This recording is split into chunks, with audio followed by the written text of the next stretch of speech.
शिवसैनिकांचा छत्रपती शिवाजी महाराज की जय।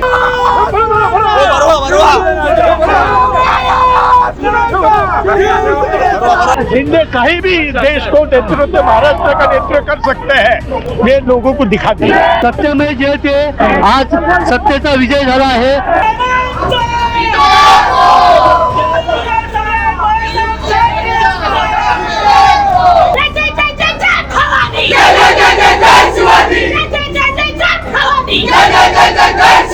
खरं तर मी आज या ठिकाणी ठणकावून सांगू इच्छिते की आजचा हा विजय म्हणजे घराणेशाहीच्या विरोधातला लोकशाहीचा विजय आहे।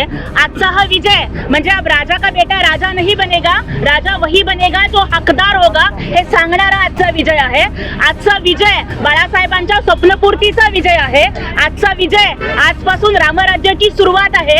आजचा विजय बाबासाहेब आंबेडकरांच्या घटनेचा विजय आहे। एकनाथ शिंदे साहेब आगे बैठो, हम तुम्हारे साथ हैं। शिंदे साहब अंगार है, बाकी सब अंगार है। अहो जे रोज उठून जे पेंगविन राजकुमार आमच्या विरोधात ओरडत होते ना, घटनाबाह्य मुख्यमंत्री मुख्यमंत्री म्हणून, आता त्याने आरशात तोंड बघून सांगावं की तुमचे पिताश्री हे घटनाबाह्य पक्षप्रमुख आहेत आणि तुम्ही कोणत्या पक्षाचे आहात याचं उत्तर त्यांनी आम्हाला द्यावं। ही जीत आहे ही भारतीय संविधानाची आहे, ही हा विजय आहे हा संविधानाचा विजय आहे, हा विजय लोकशाहीचा आहे, हा विजय बाळासाहेबांच्या विचारांचा आहे। आणि आता संपूर्ण महाराष्ट्राला समजलं असेल की घटना बाह्य पक्षप्रमुख कोण आहेत आणि त्यांनी आणि त्यांच्या संपूर्ण येऊन दाखवावं की खरी शिवसेना ही आम्ही हे बघावं त्यांनी। आणि आता त्यांना समजेल की घटना बाह्य म्हणजे काय असतं।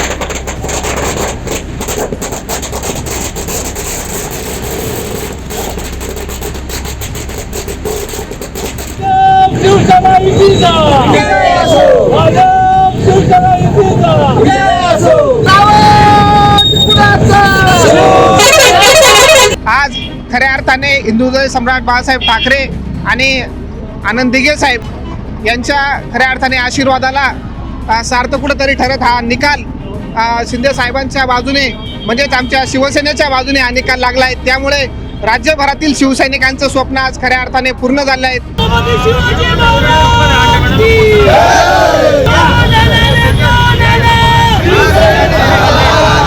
आजचा निकाल हा सत्याचा विजय झालेला आहे। माननीय मुख्यमंत्री साहेब यांनी जेव्हा उठाव केला होता तेव्हा त्यांच्यावरती अनेक आरोप झाले होते आणि समोरचे सर्व बोंबलत होते, पक्ष चोरला, हे चोरला, बाप चोरला, चिन्ह चोरलं। परंतु एकनाथ शिंदे साहेब सत्याच्या मार्गाने चालत होते। कुठल्याही कमेंट्स नाही, कुठलंही बोलणं नाही, कामाच्या माध्यमातून महाराष्ट्राच्या जनतेला पूर्णपणे स्वतःची मती सांगत होते आणि त्यांना माहिती होतं कुठेतरी आपण सत्याची बाजू घेतलेली आहे, त्यामुळे आपला पराजय होणार नाही। आणि आजच्या निकालाने दाखवून दिलेलं आहे की सत्य हे कधी खोटं ठरत नाही।